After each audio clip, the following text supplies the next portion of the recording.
नमस्कार दर्शकों, मेरा नाम है अक्षय कुमार और आज एक युवा होने के नाते हम देश के युवाओं की 5 मांगे आप लोगों के सामने रखेंगे।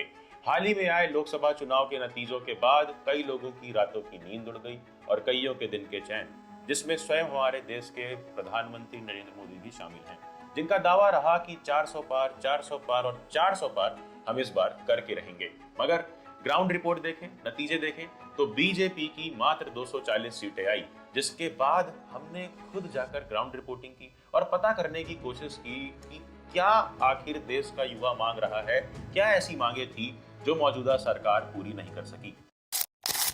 5 ऐसी मांगे हैं जो देश का युवा चीख चीख के सरकार को बताने की कोशिश कर रहा है, मगर सरकार तक आवाज पहुंचाने का काम सिर्फ हमारा ही है। सबसे पहली मांग, सेंसस रिपोर्ट यानी जनगणना। देश की जनगणना आखिरी बार 2011 में हुई थी जब यूपीए की सरकार थी। उसके बाद होनी थी 10 साल के बाद 2021 में, बट उस टाइम पे आ गए कोविड। अब कोविड आने पर तो हम समझ सकते हैं कि हाँ, उसे कुछ दिन के लिए डिले किया जा सकता है, बट अब 21 से 22, 22 से 23, 23 से 24 G20 सम्मेलन तक हो सकता है गरीबों पर पर्दा डालकर, तो क्यों नहीं उन्हीं गरीबों के घर जाकर देश की जनगणना की जाए। तो देश की जनगणना करना बड़ा आवश्यक है और ये युवाओं की खुद मांग है। नंबर 2, बेरोजगारी का मुद्दा। आप सब भी इस मुद्दे के बारे में सुन सुन के थक चुके होंगे, मगर कहाँ कभी आपने मीडिया, न्यूज चैनल या किसी हमारे सरकार के मंत्री से इन बातों पर, इन मुद्दों पर कोई चर्चा सुनी? कभी नहीं। अगर मैं आपको ग्राउंड रिपोर्ट बताऊं तो देश में बेरोजगारी दर यानी अनएम्प्लॉयमेंट रेट सिर्फ 3.2% है नॉर्मल पॉपुलेशन में, मगर वही बेरोजगारी दर 3 गुना बढ़कर 10.02% हो जाता है जब बात आती है यूथ पॉपुलेशन की, यानी युवाओं की। देश के युवा 10% युवा अनएम्प्लॉयड हैं, मगर अगर हम इसको बांट दें, इस जनसंख्या को बांट दें, युवाओं की जनसंख्या को बांट दें 2 सेक्शन में।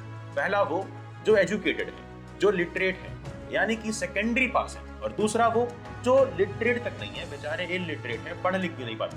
तो जो पढ़ लिख नहीं पाते उनका अनएम्प्लॉयमेंट मात्र 0.2% है, और जो लोग लिटरेट हैं, सेकेंडरी पास हैं, एजुकेटेड, उनमें अनएम्प्लॉयमेंट रेट 7.6% तक जा चुका है। इससे साफ जाहिर होता है कि देश में नौकरियां हैं। अगर कोई कुछ काम करना चाह रहा है, कुछ रोजगार करना चाह रहा है तो नौकरियां हैं, मगर देश की educated population, educated youth Rapido, Zomato और इन सारे स्टार्टअप में डिलीवरी बॉय बनने की बजाय एक रेप्यूटेड जॉब चाहती है, एक फाइनेंशियल सिक्योरिटी चाहती है, जिसकी मांग वो सरकार से करती भी है, मगर क्या खुद वो कुछ करती है?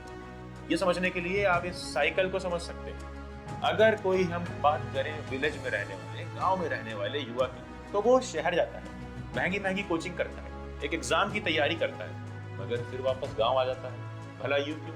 क्योंकि बीच में आ जाता है क्वेश्चन मार्क। आइए इस क्वेश्चन मार्क के बारे में जानने की कोशिश करते हैं कि ये क्वेश्चन मार्क आखिरकार है क्या। तो जैसे ही एक गांव का रहने वाला व्यक्ति अपनी पूरी पूंजी, संपत्ति, पैसे जोड़ करके शहर जाता है, कोचिंग करता है, उसके बाद वो गांव वापस क्यों चला आ रहा है? उसके बाद तो उसे नौकरी करनी चाहिए, उसके बाद तो उसे रोजगार की तरफ बढ़ना चाहिए, मगर वो वापस इसलिए आ रहा है क्योंकि सबसे बड़ा मुद्दा है पेपर लीक का मुद्दा, जो हमारी युवा की तीसरी सबसे बड़ी डिमांड है। और अगर मैं पेपर लीक के मुद्दों का डेटा आपके सामने शेयर करूं तो 2014 से लेकर अब तक मात्र 10 साल के इस टाइम पीरियड में उत्तर प्रदेश, कर्नाटक और हरियाणा में 7 बार, वहीं मध्य प्रदेश, असम में 8 बार और बिहार में 12 बार सरकारी एग्जाम के पेपर लीक हो चुके हैं। वहीं गुजरात में, मोदी जी को आपनो देश, गुजरात में 15 बार पेपर लीक के मुद्दे सामने आए। अब ये पेपर लीक हो रहे हैं, मतलब वो क्वेश्चन मार्क है पेपर लीक, कि पेपर लीक की वजह से हमारा युवा जो आ रहा है, शहर में कोचिंग कर रहा है, तैयारी कर रहा है, उसके बावजूद वापस उसे अपने गांव जाना पड़ता है। तो आप सब कहेंगे कि क्यों ना वो दोबारा से कोचिंग कर ले, दोबारा दाखिला ले ले और दोबारा उस एग्जाम की तैयारी करे। मगर इसमें भी एक अड़चन सामने आने को देखने मिलती है, जो कि है महंगाई, इन्फ्लेशन, और यही है देश के युवा की चौथी मांग। लेकिन जैसे ही ये युवा अपनी मांगों को पूरी करने जाता है, हम आपस के ही लोग उस पर सवाल उठाते हैं। आपके पिताजी ने खुद आपसे बोला होगा कि बेटा महंगी कोचिंग करने की क्या आवश्यकता है, तुम ऑनलाइन कोचिंग कर लो, यूट्यूब से पढ़ लो, कहीं और से पढ़ लो और पेपर जाके दो। मगर इन्फ्लेशन यानी महंगाई की बात करें तो महंगाई दर सिर्फ खाने की, अरे कोचिंग आपका बेटा हो, हमारा बेटा हो, शहर जाकर कोचिंग कम पैसे की कर लेगा, मगर खाना तो वही दाल चावल अनाज खाएगा। अनाज पे यानी फूड पे इन्फ्लेशन बढ़ चुका है। 8.7% इन्फ्लेशन रेट इस समय फूड पे चल रहा है, जो बेसिक नीड है, मतलब कि मूल आवश्यकता है किसी भी इंसान की, किसी भी ह्यूमन की। अब खाने को ही लेकर जब इन्फ्लेशन इतना बढ़ चुका है, महंगाई इतनी बढ़ चुकी है, तो कोई व्यक्ति अनजान शहर में जाकर कैसे अपनी पढ़ाई का खर्चा उठाए, कैसे अपने खाने का खर्चा उठाए, और एक बार पेपर लीक होने पर, 2 बार पेपर लीक होने पर कैसे बार बार उसी एक एग्जाम की, उसी एक परीक्षा की तैयारी करता है। और इसी को लेकर आगे बढ़ते हुए 5वीं मांग हमारे देश के युवा की है, हेट स्पीच थोड़ा कम कर दीजिए। मतलब ये कि जब भी आपने प्रधानमंत्री का भाषण सुना होगा, आपने कुछ शब्द नोटिस किए होंगे, यहाँ तक कि अपोजिशन के लीडर्स ने तो उन्हें चैलेंज दे दिया था कि बिना हिंदू, मुस्लिम, पाकिस्तान जैसे शब्दों का इस्तेमाल किए एक पैराग्राफ, एक सेंटेंस तक कंप्लीट करके दिखाओ। क्या ये मुमकिन है? हम सरकार के, अपोजिशन के और इन सारे तथ्यों में नहीं फंसने वाले, हम आपको डेटा दिखाने वाले हैं। अगर हम 100 डिबेट्स की या 100 प्रोग्राम्स की बात करें किसी भी न्यूज चैनल पे, तो उसमें से मात्र 6.5% यानी मात्र 6.5 एपिसोड्स ऐसे होते हैं जिनमें एंटी गवर्नमेंट बातें होती हैं।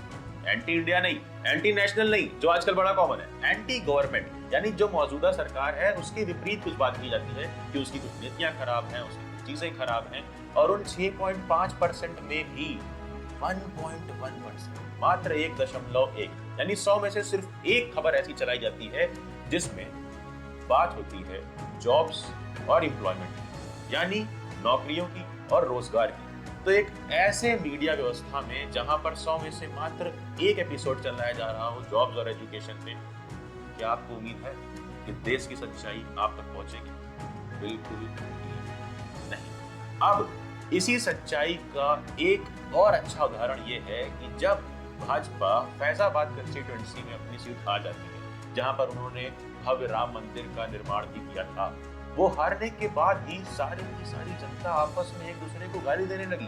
पहले तो लोग हिंदू और मुस्लिमों को लड़वाते थे, अब हिंदू ही हिंदू को बोल रहा है कि उत्तर प्रदेश के हिंदू तो दोगले हैं, इन्होंने सरकार को वोट नहीं दिया। पहले दिल्ली के हिंदू दोगले थे जब उनकी बीजेपी की सरकार को वोट नहीं जाती थी। आज बीजेपी को वोट अयोध्या से नहीं गया तो अयोध्या के हिंदू दोगले हो गए। मगर किसी ने आपको ये नहीं बताया कि अयोध्या हो, काशी हो, इलाहाबाद हो, कानपुर हो, पूरे उत्तर प्रदेश में जितनी ज्यादा धार्मिकता है, जितने ज्यादा रिलीजियस टेम्पल्स हैं, उतने ही ज्यादा युवा हैं और उतनी ही ज्यादा अनएम्प्लॉयमेंट है। उतने ही युवा वहां पर परीक्षाओं की तैयारी करते हैं और जब पेपर लीक होते हैं उसकी निराशा साफ साफ उन्होंने अपने वोट से जताई और देश के युवा में कुछ जवाब देने की कोशिश की सरकार को। मौजूदा सरकार को हर बार हमें जवाब देना होगा क्योंकि सरकार हमारी बेहतरी के लिए है और हम अपनी बेहतरी सिर्फ अपने वोट से डिमांड कर सकते हैं। तो ये थी देश के युवा की 5 मांगे। मेरी आपसे बस एक मांग है कि ये वीडियो सब में शेयर कीजिएगा, सब में सच फैलाइएगा और अपने आसपास भी लोगों को बताइएगा कि ये जो 400 पार का नारा 240 पर अटक गया, ये किसी हिंदू, मुस्लिम, राम मंदिर या बाबरी मस्जिद की वजह से नहीं, बल्कि बेरोजगारी और महंगाई जैसे मुद्दों की वजह से हुआ। नमस्कार, मेरा नाम अक्षय।